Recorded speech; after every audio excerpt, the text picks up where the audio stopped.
मातृभूमि पुकारती है।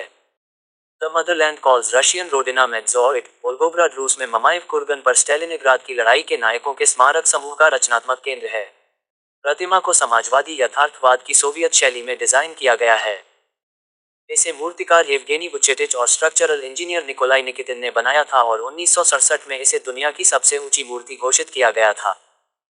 85 metre 279 feet की यह एशिया के बाहर पूर्वी गोलार्ध में सबसे ऊंची मूर्ति है और पेडेस्टल को छोड़कर सबसे ऊंची मूर्ति है।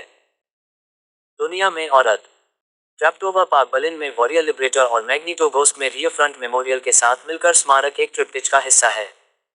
मूर्तिकार येवगेनी बुचेटिच और इंजीनियर निकोलाई निकितिन की कृति 85 मीटर 279 फीट की एक महिला की आकृति है जो एक उभरी हुई तलवार के साथ आगे बढ़ रही है। ये प्रतिमा मातृभूमि की एक प्रतीकात्मक छवि है जो अपने बेटों और बेटियों को दुश्मन को खदेड़ने और हमले पर लौटने के लिए बुलाती है। इंजीनियरिंग की दृष्टि से मदरलैंड कॉल्स अत्यधिक जटिल है, क्योंकि इसकी विशिष्ट मुद्रा में दाहिने हाथ में तलवार ऊंची उठाई गई है और बायां हाथ आह्वान की मुद्रा में फैला हुआ है। मूर्ति खोखली है।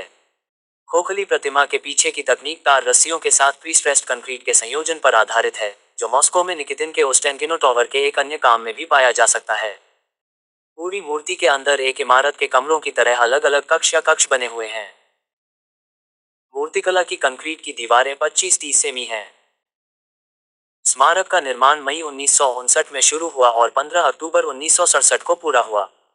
निर्माण के समय यह दुनिया की सबसे ऊंची मूर्ति थी।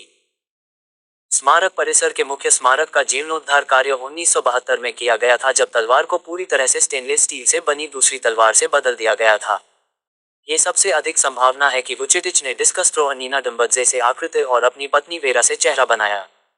विभिन्न स्रोतों के अनुसार वैलेंटीना इज़ोटोवा या एकातेरिना ग्रीवनेवा ने मूर्तिकला के लिए पोज दिया।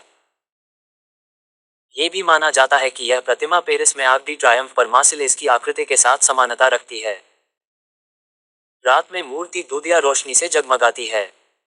2018 में इसे रूस में 9 मई को 72वें विजय दिवस के अवसर पर the light of the great victory नामक एक लाइट शो के हिस्से के रूप में रोशन किया गया था। जब 1967 में स्मारक समर्पित किया गया था तो यह दुनिया की सबसे ऊंची मूर्ति थी, जिसकी तलवार की नोक से चबूतरे के शीर्ष तक ऊंचाई 85 मीटर 279 फीट थी। इसने 1989 में कितानो मियाकोपाक के जापान के दाइकन्नन से यह खिताब खो दिया।